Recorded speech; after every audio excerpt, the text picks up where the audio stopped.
세상의 소망이요 예수의 이름은 천국의 기쁨일세 예수의 이름은 세상의 소망이요 예수의 이름은 천국의 기쁨일세 마지막으로 예수의 이름은 세상의 소망이요 예수의 이름은 천국의 기쁨일세 아멘.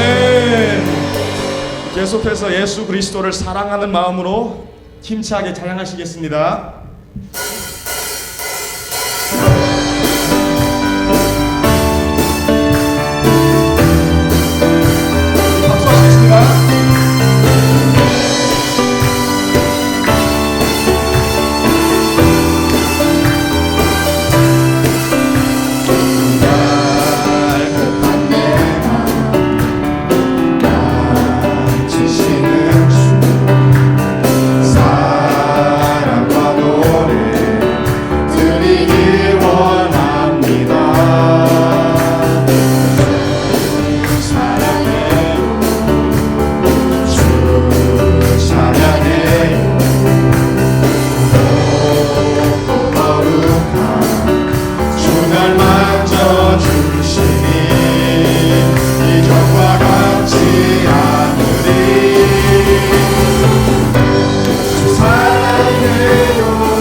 사랑해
비추게 하소서.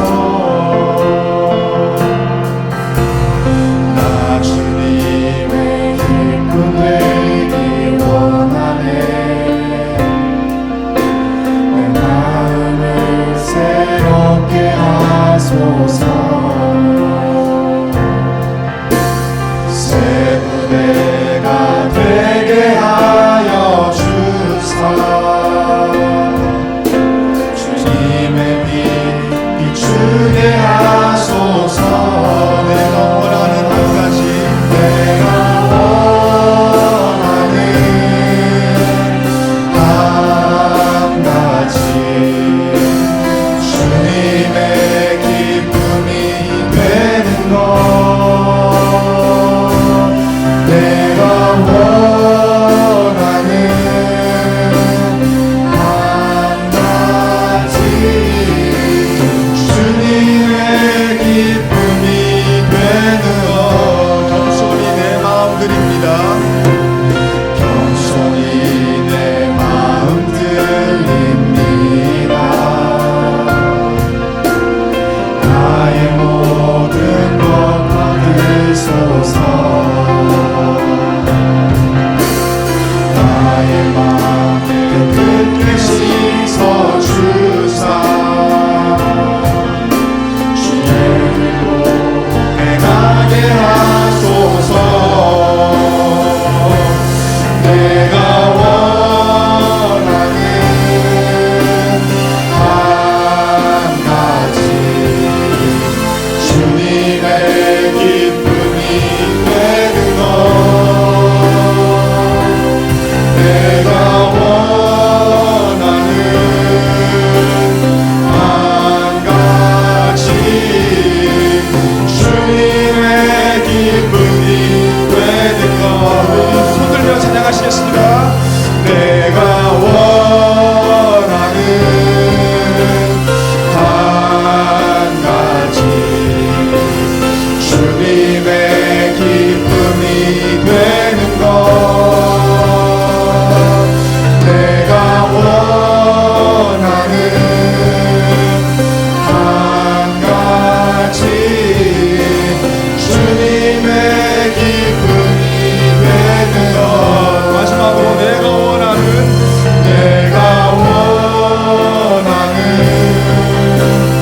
한 가지, 주님의 기쁨이 되는 것. 내가 원하는 한 가지, 주님의 기쁨이 되는 것. 부르신 곳에서 나는 예배하네. 어떤 상황에도 나는 예배하네.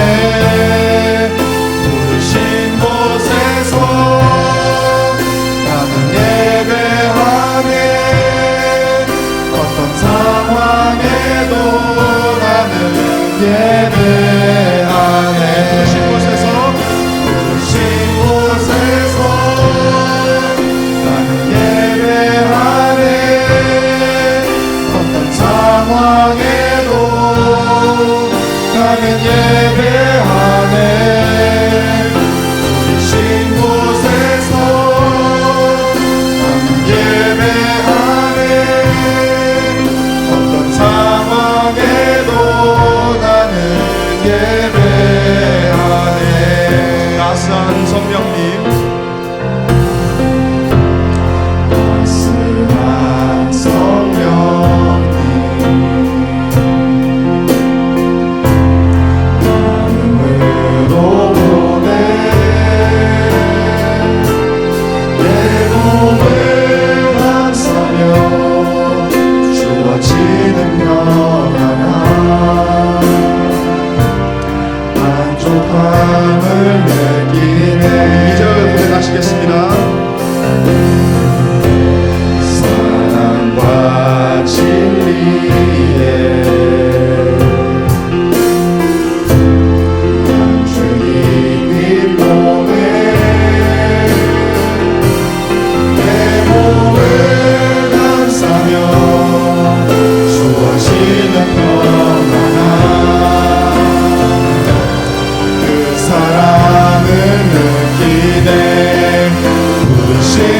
곳에서 나는 예배하네. 어떤 상황에도 나는 예배하네. 부르신 곳에서 나는 예배하네. 어떤 상황에도 나는 예배하네. 부르신 곳에서 나는 예배하네.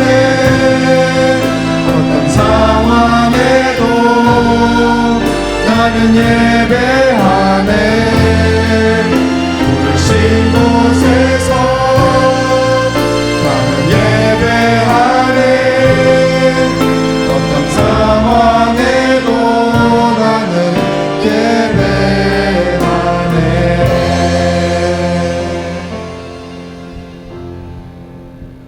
우리 이 시간에 다 함께 자리에서 일어나셔서 인내송 고백하시겠습니다.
오늘 함께 살펴볼 이 내용은 이제 예수님께서 성천하시고 난 다음에 더 이상 예수님이 계시지 않음에도 불구하고 예수님의 약속을 받고 마가의 다락방에 모여있던 120명의 사람들이 약 120명의 사람들이 함께 모여 있어서 예수 그리스도가 안 계시지만 이 120명의 사람들은 예수 그리스도의 신앙 공동체를 이루고 있는 모습을 우리에게 보여주고 있습니다. 오늘 본문 1절 말씀에 보면은 오순절 날에 이미 이름에 그들이 다 같이 한 곳에 모였더니 성경을 읽다 보면은 우리가 특별히 하나님께서 시간이라고 하나 또는 때를 지칭하는 그런 표현을 보게 될 때 이것은 이후에 일어날 일들에 대해서 미리 예고하기 위함입니다. 그러니까 오순절 날이 이미 이름에라고 하는 것은 그 시간적인 그 때와 시기를 명시한 것은 그 다음에 일어날 일들이 얼마나 중요한 일이 일어날 것인지를 미리 예고적으로 보여주는 그러한 내용인 것이지요. 50일째 되는 날이라는 뜻입니다. 오순절이라는 말은 다섯 오자에 열순, 그러니까 10일이라는 것이 이제 5번이 된다라는 뜻이 이게 오순입니다. 그리고 오순절, 영어로는 펜타코스타 이렇게 보통 이야기를 하는데 50일째 되는 날, 이것은 어디로부터 50일째 되는 날이냐 하는 거예요. 무엇으로부터 50일째 되느냐? 유월절로부터 50일째 되는 날을 가리켜 오순절이라고 말을 합니다. 유월절은 유대인들은 그들의 원력이 있어요. 유대인의 원력이 있는데 우리는 태양력을 쓰지만 그들은 유대인의 원력을 쓰는데 그들은 아비볼 14일, 우리로 말하면 3월 중순부터 4월 초경까지 그들은 아비볼로 지키는데 아비볼 14일이 유월절이에요. 유월절 다음 날이 안식일이죠. 안식일 다음 날이 우리로 말하면 일요일인데 이 일요일부터 49일을 지난 50일째 되는 날이 오순절이라고 이야기하는 겁니다. 그러니까 지금 오순절 날이 이미 이름의 이 말의 의미는 유대인들의 원력으로 6월절일 이후에 50일째가 되는 날 이 뜻인 거죠. 그래서 오순절인 것입니다. 여러분, 예수님께서 6월절 어린 양으로 금요일 날 죽으시고 안식일을 지나고 안식 후 첫날 일요일 날 주일 날 아침에 부활하셨습니다. 그리고 난 다음부터 50일째 되는 날 오순절이 시작되는 거예요. 여러분 한번 생각해 보시겠습니까? 예수님께서 부활하시고 난 다음에 이 땅에 며칠 동안 계셨지요? 40일 동안 계셨어요. 그리고 예수님이 성천하셨는데 성천하시기 전에 제자들에게 너희가 몇 날이 못 되어 아버지께서 약속하신 성령을 받을 것이니까 예루살렘을 떠나지 말고 기다려라, 그런 말씀하셨어요. 그러니까 예수님께서 40일 동안 이 땅에 계시면서 하나님 나라의 일을 가르치시고 또 가르치셨어요. 그리고 난 다음에 성천하셨는데 그로부터 10일이 지나고 난 다음 날 10일째가 되는 날, 오순절이 되는 날, 그날 아침에 성령께서 강림을 하신 겁니다. 그러니까 50일이 딱 맞아 떨어지는 거예요. 여러분, 이 6월절이라는 것은 패스오버이라는 뜻인데 이 날을 지키게 되는 이유가 뭐냐면은 이스라엘이 애굽의 억압으로부터 자유케 된 날, 출애굽하게 된 그 자유의 날, 해방의 날을 가리켜서 6월절이라고 지키는데 이 6월절로부터 50일째가 되는 날 모세가 시내산에 올라가서 하나님으로부터 율법을 받게 돼요. 6월절이라는 것은 이 의미가 뭐냐면 이스라엘이 애굽의 억압으로부터 자유를 얻은 날, 출애굽을 하게 되는 날, 그 6월절일 아비볼 14일을 지키는데 50일째 되는 날 모세가 시내산에 올라가서 하나님으로부터 율법을 받게 돼요. 그래서 이 오순절이라는 것은 유대인들이 가지고 있는 이 3대 절기가 있는데 여러분 한번 보시겠습니까? 앞으로 한번 보세요. 6월절이 있습니다. 패스오버 6월절이 있고, 두 번째로는 구약시대의 성도들은, 구약시대의 사람들은 오순절이라는 말을 쓴 게 아니라 77절 또는 맥주절을 썼습니다. 77절은 7 곱하기 7주예요. 7 곱하기 7주. 그러니까 77, 49. 그래서 77절. 그 다음에 맥주절이라는 것은 그 한 해에 농사를 갖다가 하나님께서 은혜 주셔서 열매를 거두게 되었을 때에 그때 그들이 하나님 앞에 이제 감사로 드리는 날이라 그래서 맥주절 이렇게 지켰습니다. 이것이 오순절로 이제 이름이 바뀌기 시작하다가 예수님께서 부활하시고 성천하신 다음에 성령께서 오시고 난 다음에 더 이상 77절 맥주절이라는 표현을 쓰지 않고 오순절이라는 단어를 쓰기 시작한 거예요. 마지막 세 번째로 초막절입니다. 이거는 장막절이라고도 해요. 이스라엘 백성들이 광야에서 천막을 치면서 40년을 보냈다고 하는 것을 기념하는 거예요. 초막절 또는 장막절입니다. 그런데 이제 오순절에 담겨져 있는 의미가 세 가지가 있는데, 자, 다음으로 한번 PPT 한번 보여주세요. 오순절, 우리가 지금 보려고 하는 이 오순절은 첫 번째는 열매를 거두게 하신 하나님의 은혜에 대한 감사라는 의미가 있습니다. 열매를 거두게 하신, 한 해 동안 농사를 잘 짓게 만드시고 햇빛과 비를 주시고 열매를 거두게 하신 하나님 앞에 감사함으로 드리는 절기가 오순절입니다. 여러분, 이것은요 감사라는 의미도 있지만은 하나님께서 양식을 주셨다고 하는 이 중요한 의미가 담겨져 있어요. 먹을 양식을 우리에게 허락해 주셨다. 그것에 대한 감사예요. 두 번째는 약속의 땅 가나안에 들어가게 하신 것을 기념한다는 의미가 있습니다. 새 시대를 말하는 거예요. 광야 시대를 이제 청산하고 이제 가나안 땅에 들어가게 하신 것을 기념한다. 여러분, 이게 오순절의 두 번째 의미입니다. 세 번째는 시내산에서 율법을 받은 날, 드디어 이스라엘이라는 이 나라가 세워지는 시내산에서 율법을 받은 날, 출애굽 50일째가 되는 바로 그날에 율법을 받은 거예요. 이 세 가지가 오순절에 담겨져 있는, 절기에 담겨져 있는 의미들입니다. 이러한 오순절에 오늘 이제 성령께서 임하시는 거예요. 정확히 말씀을 드리면 AD 30년 예수님께서 부활하시고 승천하시고 난 다음에 그 AD 30년 5월 28일 아침 9시입니다. 여러분, 오늘 우리가 읽었던 사도행전 2장 15절 말씀해 보시면은 때가 제3시니 이런 말씀이 있어요. 3시라는 것은 오전 9시인데 베드로가 성령이 충만해서 방언으로 막 이야기를 하다가 많은 사람들이 조롱하기도 하고 놀라기도 하니까 사도 바울이 요엘서 2장 28절 29절 말씀을 가지고 그들에게 구약시대의 요엘 선지자가 예언했던 성령이 우리에게 임했다, 이것을 이야기를 하면서 이제 베드로가 이야기를 하게 되죠.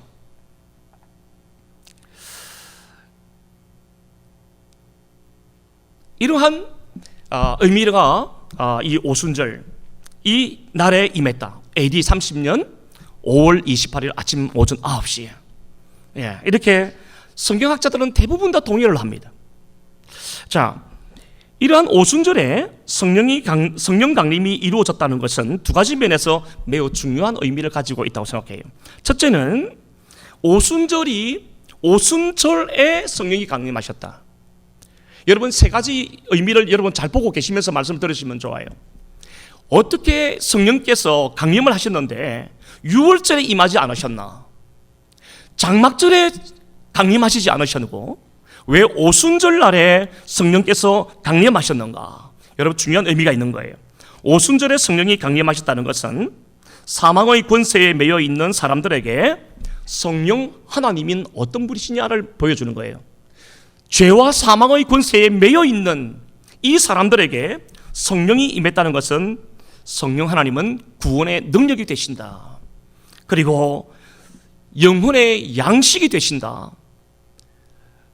여러분, 구원의 능력 그리고 우리의 영의 양식이 되시는 분이 성령님이라는 것을 여러분 이 오순절에 성령이 강림했다는 것을 통해서 우리가 알게 돼요. 두 번째로 오순절에 성령이 강림하셨다는 것은 이제 이스라엘 민족이 광야 시대를 끝나고 하나님께서 허락하신 약속의 땅에서의 새로운 시작, 그러니까 새 시대가 시작되었다는 것을 여러분 보여주는 것입니다. 오순절에 성령이 강림했다는 것은 유대인들에게 이제는 성령을 통해서 새로운 시대가 열리게 되었구나. 구약의 성부 하나님께서 구원을 계획하셨다면, 이제 예수님께서 오셔서 그 구원을 성취하시고 이루셨다면 이제는 새로운 시대가 열리는데 성령 하나님을 통해서 새로운 교회 시대가 열리고 성령 시대가 열리고 새로운 시대가 열리는 거구나. 여러분, 이것을 오순절에 성령이 강림하시면서 유대인들에게 보여주는 아주 놀라운 사건이 되는 것입니다. 그 오순절 날이 되었을 때 1절 말씀을 다시 봅니다. 오순절 날이 이미 이름에 그들이 다 같이 한 곳에 모였더니, 여러분, 우리가 이 1절 가운데에서 그들이 누구냐는 거예요. 그들이 어떤 사람들입니까? 여러분, 자, 우리 한번 1장 13절, 14절, 15절 한번 보시겠습니다. 그 앞에 있는 사도행전 1장 13절, 14절, 15절 제가 빨리 읽겠습니다. 눈으로 한번 보십시오. 들어가 그들이 유하는 다락방으로 올라가니, 이 마가의 다락방입니다. 베드로, 요한, 야고보, 안드레와 빌립, 도마와 바돌로메, 마테와 및 알페오의 아들 야고보, 셀로신 시몬, 야고보의 아들 유다가 다 거기 있어 14절 여자들과 예수의 어머니 마리아와 예수의 아우들과 더불어 마음을 같이하여 오로지 기도에 힘쓰더라. 모인 무리의 수가 약 120명이나 되더라. 그때에 베드로가 그 형제들 가운데 일어서서 이르되, 여러분 저를 보십시오. 지금 사도행전 2장 1절에 오순절 날이 이르러서 그들이 한 마음으로 모여서 있었어요. 마가의 다락방에 모여 있었습니다. 그들이 누구냐는 거예요. 방금 읽었듯이 예수님의 12제자, 그리고 예수님의 아우들, 그리고 마리아, 이런 사람들이, 이 사람들 외에, 그러니까 모인 수가 전체가 다 120명 정도 되었다는 거예요. 120명이 아니라 약 120명이라는 것을 말씀하고 있죠. 여러분, 우리가 이 말씀을 볼 때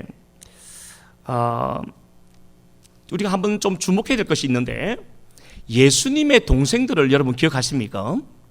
예수님께서 십자가에서 죽으시기 전에 예수님의 동생들이 예수님을 믿지 않았어요. 뿐만 아니라 그 마가복음 3장 21절 말씀에 보면은 예수님의 친족들, 동생도 포함해서 예수님의 친족들이 예수를 미친 사람으로 여겼더라 그런 말씀이 있어요. 그러니까 예수님의 동생들과 친족들은 예수님을 향해서 형, 오빠, 정신 좀 차려.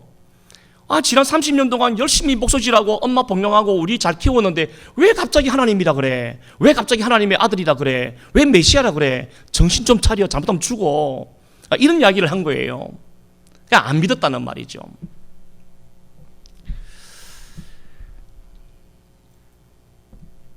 예수님께서 지난주 우리가 사도행전 1장 8절 말씀에 너희가 오직 성령이 너희에게 임하시면 너희가 권능을 받아 예루살렘과 온 유대와 사마리아와 땅끝까지 이르러 내 증인이 되리라.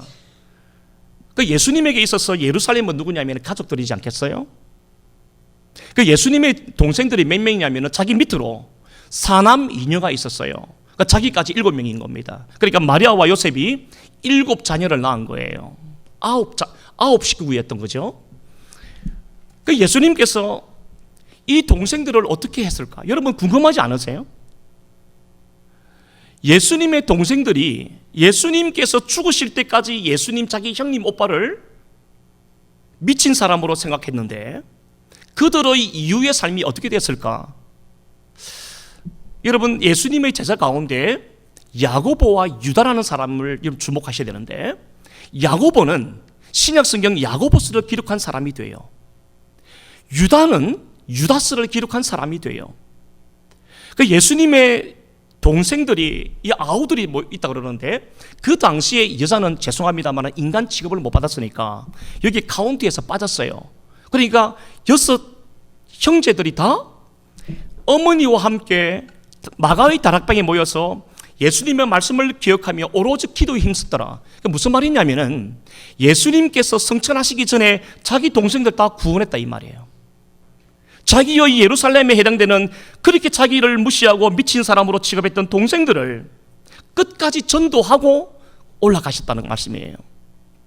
두 번째로 오늘 우리가 그 1장 5절 말씀인가요? 1장 15절 말씀에 보니까 모인 무리의 수가 약 120명이나 되더라. 여러분 예수님께서 부활하시고 난 다음에 40일 동안 이 땅에 계시면서 부활하신 자신의 몸을 나타내 보이시고 하나님 나라의 일을 가르치신 사람들이 대략 600여 명, 어떤 학자들은 한 700여 명이라고 말을 하는데 여러분 그들에게 예수님이 하신 말씀은 40일 동안 똑같은 말씀을 하신 거예요. 나 부활했다. 너희들 앞으로 부활의 능력으로 살아야 된다. 내가 올라가면 성령을 보내줄 거야. 그 성령께서 오셔야만 새로운 시대가 열린다. 내가 가는 게 복되다. 내가 가야만 보혜사 성령이 너희들에게 와서 너희들에게 능력을 부어줄 거야. 그래서 내 나라가 이 땅 가운데서 확장돼 갈 것이다. 이런 말씀들을 계속 말씀하신 거거든요.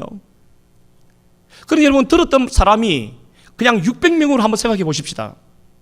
600여 명의 형제들에게 예수님이 나타나셔서 하나님 나라의 일을 말씀하시고 성천을 하셨어요. 그리고 난 다음에 그 600명이 지금 이 마가의 다락방에 다 모여 있어야 되잖아요. 그렇게 생각 안 하세요? 600여 명이 예수님으로부터 40일 동안 말씀을 들었고 예수님을 만났는데 그러면 600명이 다 아버지께서 약속하신 성령이 오시기까지 기도해야죠. 그런데 지금 우리가 15절 말씀해 보니까 몇 명이 남아있다고요? 약 120명. 나머지 480명은 어디 갔습니까? 여러분 저는 오늘 이 말씀이 우리들에게 굉장히 중요한 교훈을 주고 있다고 생각해요. 청함을 받았지만 택함을 받은 사람은 굉장히 소수인 것입니다. 600명이 예수님으로부터 부활하신 예수님을 만났으니까 여러분 얼마나 마음이 뜨겁겠어요. 약속하신 성령을 기다리라 그랬으니까 그 말씀 붙들고 기도해야지요. 그런데 481명의 사람들은 어디 간 겁니까? 120명만 남아서 지금 기도하고 있는 거예요.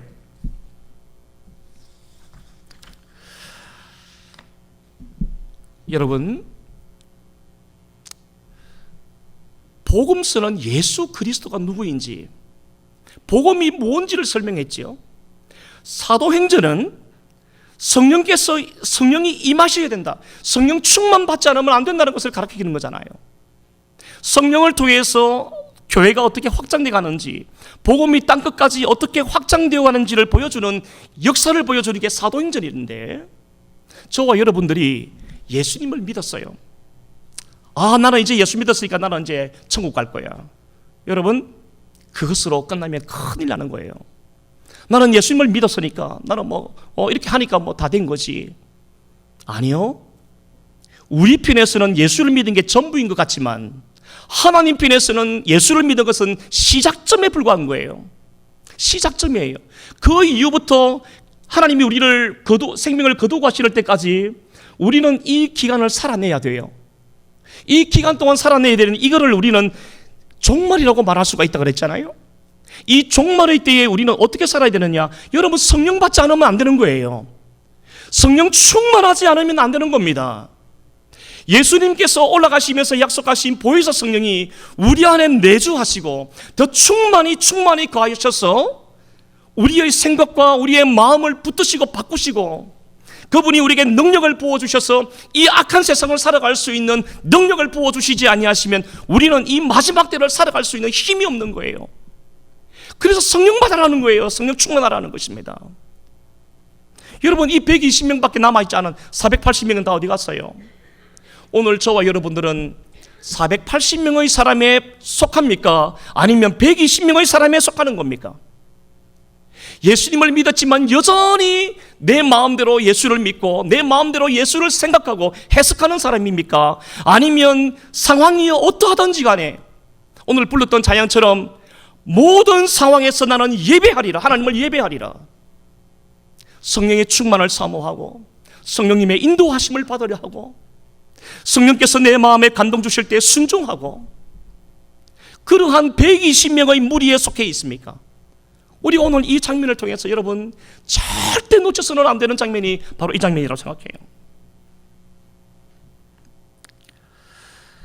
본문 2절과 3절 말씀해 보니까 성령 하나님께서 이제 임하시는데, 2절 말씀해 보니까 호련히 하늘로부터 급하고 강한 바람 같은 소리가 있어. 성령은 바람이 아니에요. 여기 보니까 바람 같은 소리입니다. 성령이 임하시는데 이것은 이 소리를 직접 들었던 거예요. 그러니까 소리가 있었어요. 3절입니다. 마치 불의 혀처럼 갈라지는 것들. 그러니까 성령 하나님은 영이신데 성령께서 강림하신다는 것을 그 기에 있는 120명의 사람들이 보고 느낄 만큼, 보고 느낄 수 있도록 성령께서 임하셨다는 것을 우리에게 말씀해 주고 있습니다. 종교개혁가 존 칼빈이라는 분이 있었는데, 존 칼빈이 오늘 2절과 3절 말씀을 해석하시면서 성령님의 사역에 대하여 불과 같은 것으로 해석을 했어요. 성령이 불이라는 것이 아니라 성령님은 불과 같이 사역하신다. Holy Spirit is a fire. 이게 아니죠. Holy Spirit, 성령님은 불과 같이 우리 가운데 역사하신다, 일하신다, 이것을 말씀하고 있어요. 이게 무슨 말인가? 존 칼빈은 이렇게 말했습니다. 첫째로 이 말씀의 의미가 뭐냐면은 이 사람의 마음에 먼저 불을 붙이신다. 이게 성령 하나님의 역사예요. 일이에요. 여러분, 성령께서 내 안에 임하시면 기도의 불을 우리 안에 확 불어넣으세요. 말씀에 대한 불을 확 집어넣으세요. 성령이 우리 가운데 임하시면 성령께서는 선교에 대한 열망, 선교에 대한 불을, 전도에 대한 구령의 열정을 불러일으킨다는 것이에요. 두 번째로 존 칼빈은 이 부분을 해석을 하기로 이 세상의 허영을 다 태우신다. 성도 안에, 그리스도인 안에 들어오셔서 우리 안에 세상을 향한 사랑하는 마음, 세상을 쫓고 싶은 마음, 세상의 풍조를 따르고 싶어하는 그런 허영된 생각들과 마음들을 태우신다. 이게 성령께서 우리 안에서 하시는 두 번째 사역이다. 세 번째는 뭐냐? 만물을 깨끗하게 하신다. 여러분, 이게 불같은 성령께서 우리 가운데 오셔서 행하시는 일이라는 것을 이야기를 했습니다. 여러분, 또 말씀해 보니까 성령께서 각 사람 위에 임하셨다라고 말씀을 하는데요, 여러분, 이 말씀의 의미는 각 사람의 인격 위에 임하셨다는 뜻이에요. 다시 한번 말씀드릴게요. 성령께서 불의 혀같이 갈라지면서 각 사람 위에 머물러 있더라. 이 말의 의미는 그 사람의 인격 속에 임하셨더라, 이 말이에요. 성령님은 인격적인 분이십니다. 지정의를 가지고 계세요. 그래서 그분은 우리가 하나님의 뜻대로 살기 시작하면 너무 기뻐하시는 분이세요. 반대로 우리가 하나님의 뜻대로 살지 못하고 죄와 더불어 살아갈 때 심히 근심하고 슬퍼하시는 분이 성령 하나님이세요. 우리에게 위로가 필요할 때 성령님은 우리에게 위로하시는 분이세요. 사람만 우리를 위로하는 게 아닙니다. 성령님은 우리를 위로하시는 위로의 영이세요.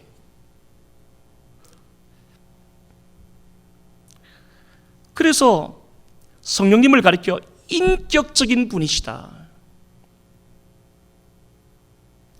인격적이신 성령 하나님께서 우리 가운데 일하실 때 우리의 인격을 무시하거나 우리의 인격을 덮어놓고 능력 주시는 법이 없습니다. 그러니까 여러분, 우리가 오늘 이 성령을 우리가 사모하고 성령 충만을 우리가 원할 때, 여러분, 우리 안에 있는 성품이나 인격이 엉망진창일 때 절대 성령이 임하지 않아요. 그런 사람에게 성령께서 임하셔서 능력 주시면 어떤 사람이 되겠습니까?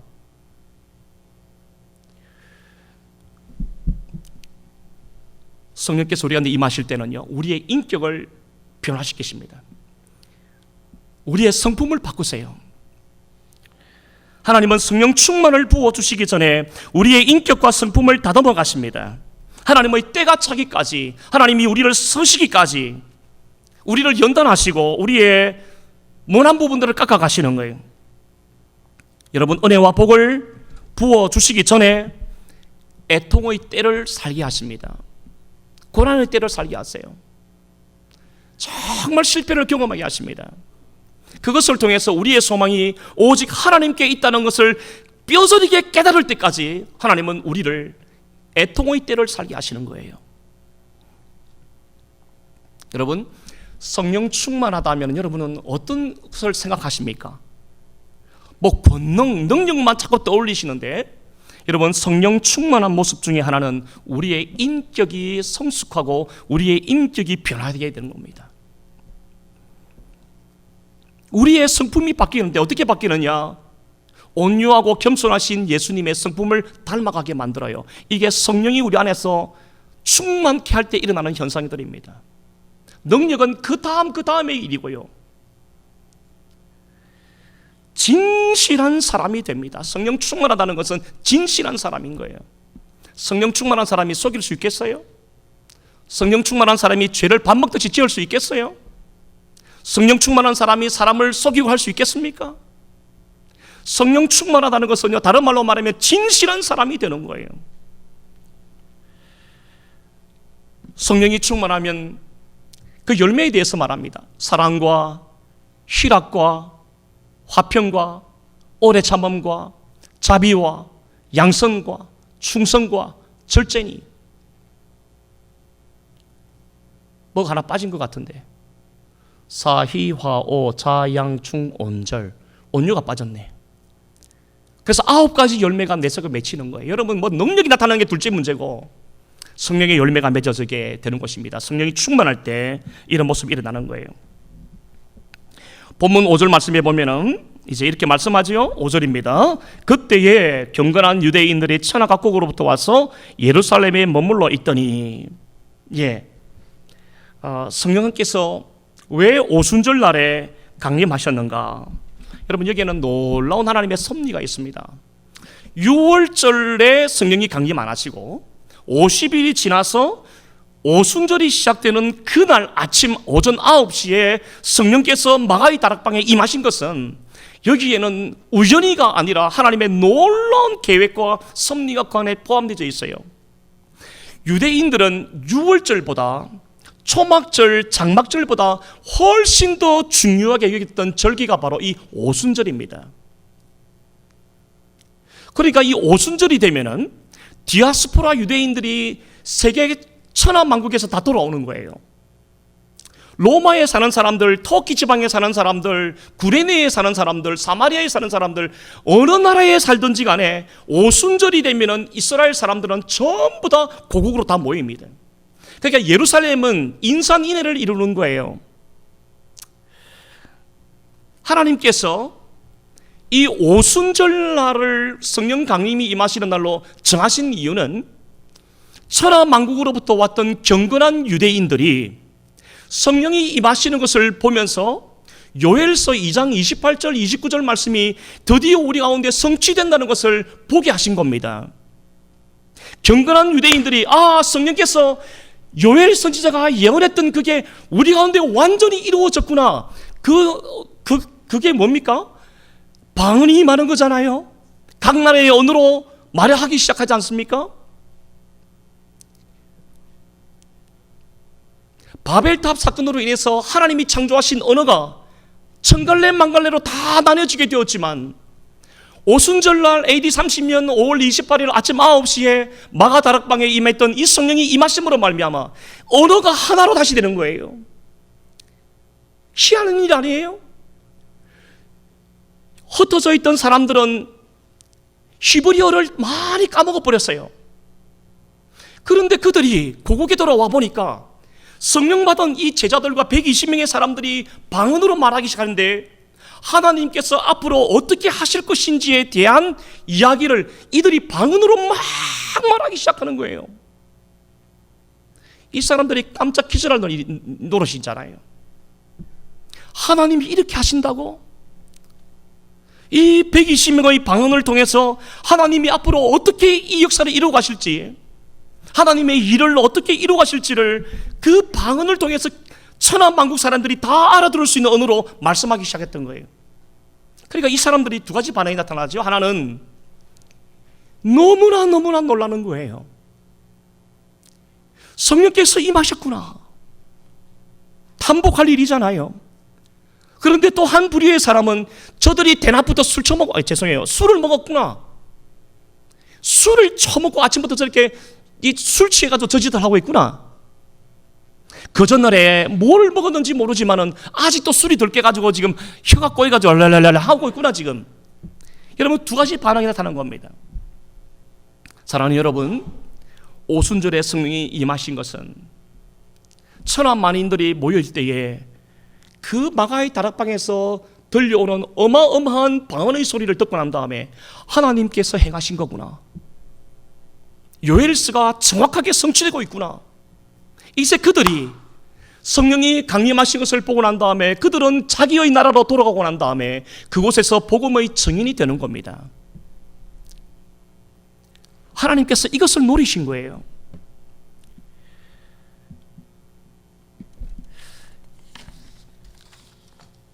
오순절날 성령 충만이 임했던 이 세 가지 목적이 있는데 여러분 마지막으로 한번 보여주시기 바랍니다.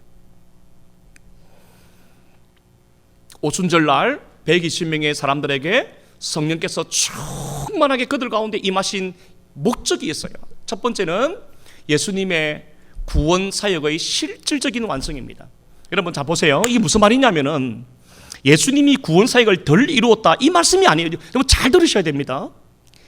예수님의 구원의 사역을 실질적으로 완성했다는 이 말의 의미는 예수님께서 십자가에서 죽으시고 부활하신 것은요 온 세상 사람들에게 구원의 문을 열어주신 거예요. 그러니까 예수님으로 말미암지 않고서는 그 우리 안으로 들어갈 수가 없는 겁니다. 천국으로 갈 수가 없는 거예요. 구원의 문을 열어주시고 닫으시는 분이 예수님이라 이 말이에요. 그런데 이제 예수님이 성천하시고 난 다음에 보혜사 성령을 보내주셨는데 이 보혜사 성령께서 오시고 난 다음에 하신 일이 뭡니까?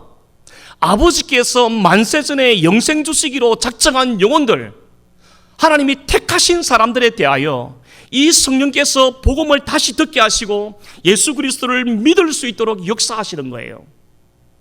그런 의미에서 성령 충만케 하신 그 이유는, 성령 충만하게 하신 이 목적은 예수님의 구원 사역이 실질적으로 완성되게 하시는 것이 그 목적에 있었다는 것입니다. 두 번째는 예수님의 약속하신 말씀의 완전한 성취, 그러니까 내가 아버지께로부터 이 성령을 보내줄 거야, 이 약속의 성취입니다.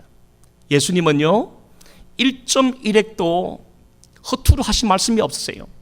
예수님이 내가 하겠다고 말씀하신 것은, 예수님은 시건치 아니하는 하나님이라 그 약속하신 바를 반드시 이루시는 분이 예수 그리스도임을 성령 충만의 이 두 번째 목적이 되는 것입니다. 세 번째로 복음 전파를 위하여 영적으로 무장시킨다는 의미가 있어요. 여러분 37절로 한번 가보십시오. 2장 37절입니다. 자, 37절 말씀을 보세요. 그들이 이 말을 듣고 마음에 찔려 베드로와 다른 사도들에게 물어 이르되, 형제들아 우리가 어찌할꼬 하거늘. 여러분 오순절날 수많은 사람들이 지금 머물러 있는데, 그때 베드로가 자리에서 일어나서 성령 충만한 가운데 일어나서 요엘서 2장 말씀을 가지고 설교 한 편을 하는 거예요. 그 설교를 하고 난 다음에 이제 성령께서 말씀을 듣는 사람들마다 그들의 귀를 여시고 눈을 여시고 마음을 여셔서 이제 그들의 마음에 회개하는 마음을 부어주신 겁니다. 그래서 그들이 하는 말이 뭡니까? 마음에 찔렸다. 복음을 듣고서야 비로소 자신들의 모습을 알게 되었다. 마음에 찔려. 그 베드로와 사도들에게, 형제들아 우리가 어찌하면 구원을 받을 수가 있느냐, 그 이야기를 하지요. 41절입니다. 41절, 그 말을 받은 사람들은 세례를 받음에 이날의 신도의 수가 3,000이나 더하더라. 베드로가 일어나서 설교 한 편 했는데요, 그날 사람들의 마음에 찔려서 예수를 구주로 믿게 된 사람들이 3,000명이나 되더라는 거예요. 그날 하루에 믿은 사람이 3,000명이에요. 사도행전 4장 4절에 가보면은 또다시 설교를 한 편 하는데 그날에 믿은 사람이 5,000명이 돼요. 여러분 120명이 예루살렘 교회의 창립 멤버들이 되잖아요. 예루살렘 교회가 누가 세웠느냐? 이 120명의 사람들로 인해서 세워지게 된 거예요. 그런데 하루에 설교 한 편 하면 3,000명이 돌아오고 또 설교 한 번 하면 5,000명이 돌아오는 거예요. 예루살렘 교회는 폭발적인 부흥과 성장을 이루어 갑니다.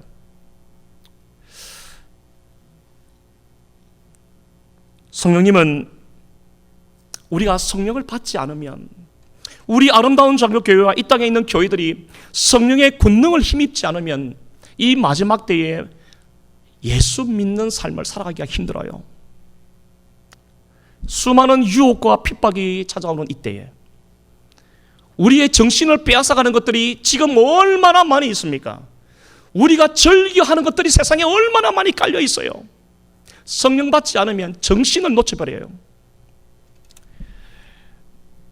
성령님은 지혜의 영이요 거룩한 영이요 능력의 하나님이시라고 말합니다. 그러므로 우리가 성령 받지 않으면 안 돼요. 우리 교회가 간절히 사모할 것은 성령 충만을 사모해야 합니다. 우리 한 사람 한 사람이 성령님 내 속에 들어오셨어. 내 속에 들어오셨어. 내 안에 있는 불의한 것들을 다 태워주시고, 물 같은 성령께서 내 안에 오셔서 씻어주시고, 주의 성령께서 내 안에 이 세상에 허영된 것들을 쫓지 않도록 하나님 맑은 정신을 주시고, 주님이 오시는 그날까지 순결한 신부로 살아갈 수 있도록 하나님 나에게 능력을 부어주세요. 지혜를 주세요. 성령 충만하게 해주세요. 여러분 이것을 우리가 기도해야 되지 않겠어요? 우리는 도대체 무엇을 위하여 살아가고 있습니까? 우리는 무엇을 구하고 있습니까? 여러분 우리의 삶의 목적이 도대체 어디에 있습니까? 오늘 주님께서 우리에게 말씀하십니다. 다시 한번 성령 충만을 사모하라. 그리고 기도하라. 그래서 여러분 우리 아름다운 교회 우리 모두가 이 마지막 때에 여러분 하나님 앞에 귀히 쓰임 받는 우리 모두가 되기를 주님의 이름으로 축원합니다. 기도하십시다. 살아계신 우리 하나님 아버지, 성령 충만하지 않아도 조금도 불편함이 없고 성령 충만하지 않아도 조금도 문제의식을 느끼지 않으며 살아간다면 하나님, 우리가 어떻게 그리스도의 사람이요 하나님의 백성이라고 말할 수가 있겠습니까?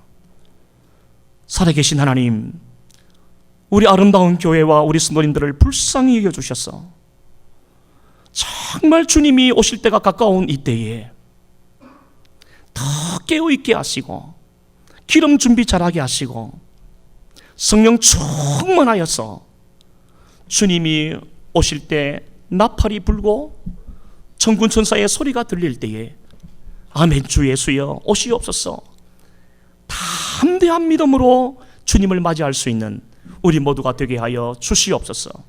아버지 하나님, 성령 충만하지 않고는 주의 일을 할 수가 없고 성령 충만하지 않은 상태에서 주의 일을 하면 문제만 일으키고 사건만 일으키는 사람이 되고 맙니다.